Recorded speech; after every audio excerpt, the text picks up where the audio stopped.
Au nom de Jésus-Christ, je suis Monseigneur Christophe Albert, évêque de l'Universelle Fraternité fondée par l'abbé Julio. Nous sommes le 12 janvier 2021 et il est 17h16 et nous sommes en conversation avec le général de Gaulle.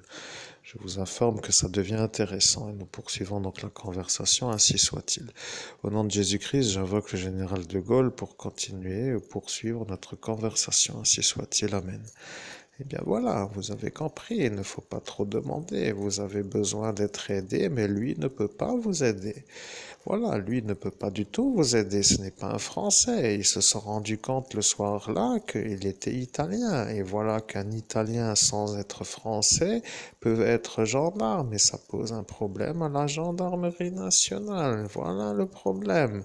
Tout ce que vous devez faire, c'est partir avec l'argent pour que eux soient tranquilles. Alors vous commencerez peut-être à devoir les déranger plus. Mais si vous le faites, ils vont s'énerver. Et s'ils s'énervent, ils vont dire que vous les dérangez et qu'il faut vous calmer. Celui-ci a dit qu'il allait vous mettre à l'asile pour diffamation, mais il n'est pas français. Mais la gendarmerie nationale ne voudra pas que ça se sache, donc il est en position de force. Voilà la problématique. Nous comprenons, mais l'état des lieux est fait. Voilà, nous savons lui. Maintenant, il faut avancer. Nous voulons l'argent. Et celui-ci qui n'est pas français, qui est un Italien, qui est un gendarme, a dit que l'argent devait arriver chez un mafieux de la mafia italienne pour faire la volonté du MSI. Donc le MSI a dirigé l'argent vers la mafia italienne. Et peut-être que c'est la mafia italienne qui a commandé au MSI de faire cela. Ou peut-être que c'est le MSI qui a dit cela pour que les Italiens soient plus gentils avec eux ou pour leur donner des moyens d'agir dans cette région. Et nous ne savons pas. Nous devons définir avec certains d'entre eux ce qui se passe. Où est l'argent? Voilà l'histoire. Nous voulons l'argent. Ce cappuccino qui s'appelle quoi? Cappuccino, mais qui est cappuccino de l'autre dimension à l'argent. C'est lui qui a l'argent. À Langeville, Saint-Avold, Dillier. Voilà. Il gère l'argent à son fils. Il a été mis sous tutelle. Quand il est rentré au centre hospitalier spécialisé, l'argent n'est pas sur le compte à son fils. L'argent a été viré de la façon correcte. Ils ont fait le transfert et tout de suite après, ils ont eu une autre transfert. Voilà, un autre transfert. Et voilà que l'argent est apparu sur le compte à son père. Et son père est devenu riche. Et grâce à vous, il a de l'argent. C'est vous qui lui avez donné de l'argent en quelque sorte. Mais vous n'avez rien donné. C'est l'arrangement de ce Datilo. Datilo lui a dit cela, monsieur, vous avez l'enregistrement sur la gendarmerie nationale de Mézières-les-Messes, et Mézières-les-Messes dira la vérité. Le général de Gaulle est en communication avec Monseigneur Christophe Albert, évêque de l'Universelle Fraternité fondée par l'abbé Julio. En fait, l'argent a été volé à l'évêque sur la base du djihadisme fait par la mafia italienne, puisque la mafia italienne dispose du MSI. Et voilà, c'est comme ça que cela se passe en Italie, pas en France. En Italie, la mafia italienne dispose du MSI. Voilà, maintenant nous sommes encore plus en Italie qu'avant, mais nous ne sommes pas italiens. Nous voulons récupérer l'argent. La France a donné l'argent, mais la France n'a pas donné l'argent à ce mafieux cappuccino, en quelque sorte. Voyez-vous, c'est ça le problème. La mafia n'a pas à avoir notre argent. La mafia doit redonner l'argent à Christophe Albert, l'homme qui diffuse, qui s'appelle Monseigneur Christophe Albert, évêque de l'Universelle Fraternité fondée par l'abbé Julio. Ceux qui ont fait cela sont des bons grands prometteurs de réussite, mais ils n'ont pas vraiment été gentils. Ils ont toujours fait semblant de l'être. Il ne faut plus t'allier avec eux. Tu ne les vois pas de ce monde invisible, mais nous les voyons, mais toi tu ne les vois pas. Le problème vient de là, justement. Ils ne te veulent pas dans ce monde invisible, car ils savent que quand tu rentres là-dedans, tu fais tout, mais d'une seule traite, et ça finit pour tout le monde en une seule fois. Ils ont essayé une fois et t'ont fait sortir du vortex pour que tu ne finisses pas et tu allais tous les détruire et tu n'aurais pas dû te laisser pousser par un autre qui t'a poussé. Mais qui t'a poussé? Mais la question se pose, qui t'a poussé? Quelqu'un t'a poussé, mais tu ne sais pas qui. Quelqu'un t'a fait sortir du vortex et tu te posais la question si ce n'était pas de nouveau celui-là. Peut-être un blanc avec des yeux bleus. Voilà, il avait des oignons dans la poche et c'est lui. Lui t'a poussé car il a compris que ça allait finir pour de bon. Il n'a pas compris pourquoi, mais maintenant il le sait. Tu es un évêque et tu n'es pas un homme comme eux, voilà, tu n'es pas un sorcier, tu ne fais pas de magie. Et pour eux, eh bien, ce n'est pas bon. Pour eux, leur énergie, ce n'est pas bon, voilà. C'est pour ça que ça ne va pas.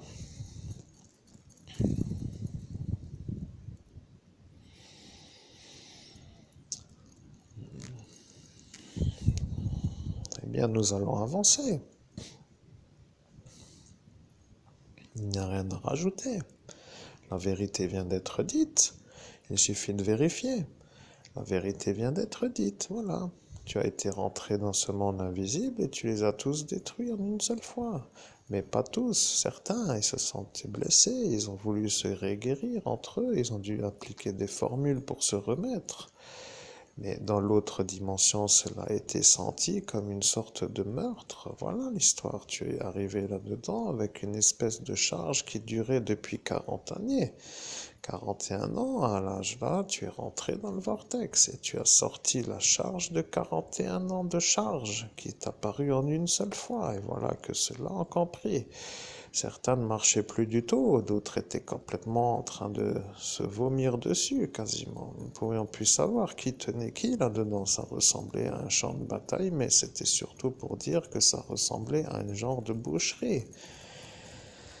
Tu es rentré là-dedans, tu as chargé, tu n'as pas cherché, tu as regardé qui a des auréoles, tu n'as vu personne et boum, c'est parti. Notre Père du ciel avait validé cela avant l'incarnation, mais après il a dit que c'était peut-être gros de faire cela dans ses conventions, mais si c'était un peu fait, ils auraient tous été finis, terminés pour terminer, voulant dire fini, plus d'ennui. Et tu serais resté sur le vortex et Dieu t'aurait donné le don de voir et la vision avec l'audition et tu n'aurais pas eu d'ennui avec cet Estelle Mouzin parce que tu ne voulais même pas chercher ce cadavre. C'est la juge qui a sorti ce dossier. La juge a sorti ce dossier pour que tu ne la trouves pas. Voilà la motivation de la juge. Et quand ils ont vu que tu l'as trouvée, elle a compris que tu étais l'évêque. Mais elle n'est pas française, cette juge. Voilà le problème de nouveau. Bien, c'est une juge italienne. Nous ne savons pas, mais c'est une juge italienne. Voilà, elle est italienne. Elle s'appelle comme tu viens de le penser. Ne la nomme plus. Mais son nom ne finit pas par un N. Son nom finit par une autre lettre. Oui. Au nom de Jésus-Christ, j'imagine que son nom doit finir par une autre lettre.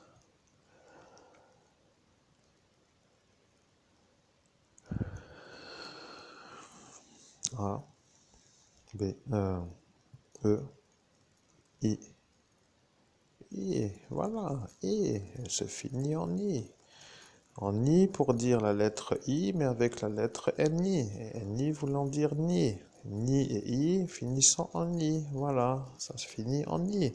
Elle s'appelle donc comme cela. C'est une italienne. Les Italiens expatriés d'Italie à l'époque n'étaient pas fanatiques de leur présence en I ou en O ou en A, mais ça dépend. Des fois il y en a, des fois il n'y en a pas. Maintenant, tu te poses des questions, mais tu n'es pas italien, tu as un teint blanc, ta maman aussi, et ton papa aussi, tu vois bien les parents, tu vois donc, n'est-ce pas? Bien alors, pourquoi doutes-tu? Au nom de Jésus-Christ, je ne doute pas, ainsi soit-il.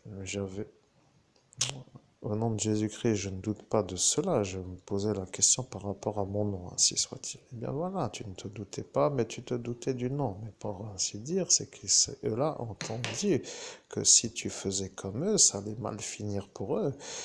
Mais que veux-tu dire? Personne ne veut que tu récupères l'argent. Voilà le problème. Le psychiatre du MSI est en train de comprendre qu'il devient un terroriste. Voilà le problème. Le parti fasciste MSI se rend compte que leur psychiatre n'est pas assez efficace. Et il se fait avoir par un évêque qui, lui, est évêque, contrairement à l'autre qui ne l'est pas. Et voilà que ça commence à les énerver parce que tu veux l'argent. Et pour avoir l'argent, eh bien, tu dois avoir le mafieux italien. Et celui-ci n'aime pas trop qu'on lui demande de le redonner. Et bien entendu, le général de Gaulle veut l'argent, parce que nous voulons l'argent, nous les Français, car nous voulons le redonner à l'évêque Monseigneur Christophe Albert, évêque de l'Universelle Fraternité, fondée par l'abbé Julio. Et tu peux raccrocher, car maintenant ils savent ce que nous voulons.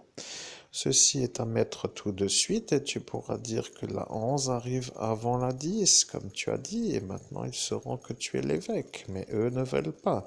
Donc attends-toi à avoir un peu de complications sur certains, mais dis-toi que personne ne veut t'aider pour des raisons simples.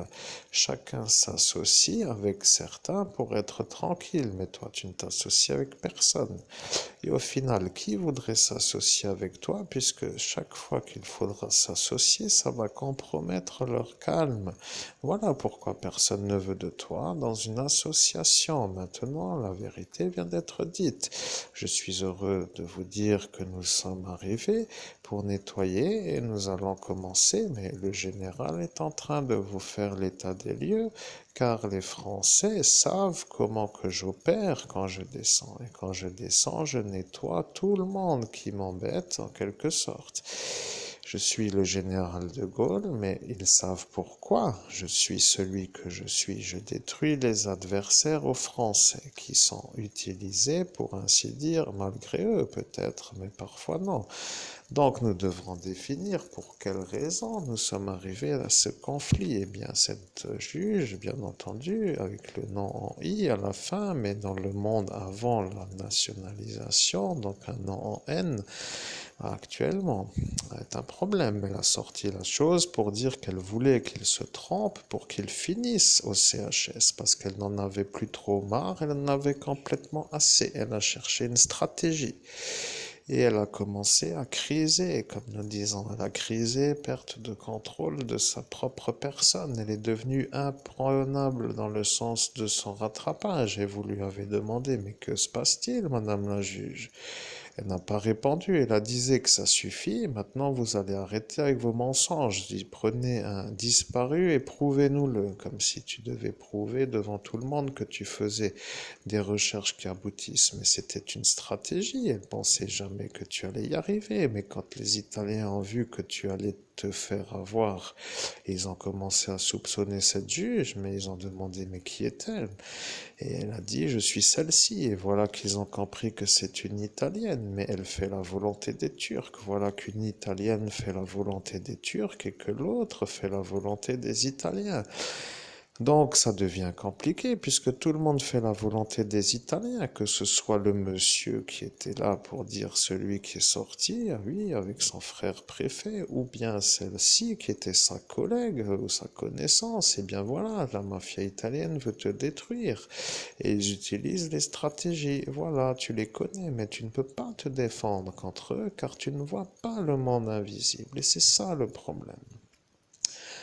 Donc il faut réfléchir. Pour quelles raisons ne bénis-tu peut-être pas les gens qui t'ennuient? Commence donc par bénir gentiment les Italiens. Comme ça, à chaque fois, ils comprendront que tu les bénis pour dire que tu es l'évêque. Et ça leur dérangera toujours plus de détruire un évêque. Mais comme les mafieux n'aiment pas trop l'être un peu malade, en quelque sorte, sous la domination, eh bien, ils préfèrent détruire même si c'est un évêque. Voilà, donc tu vas avoir des amis qui vont vouloir te sentir pour dire qu'ils ne veulent pas te sentir, mais après, il va falloir que tu les calmes.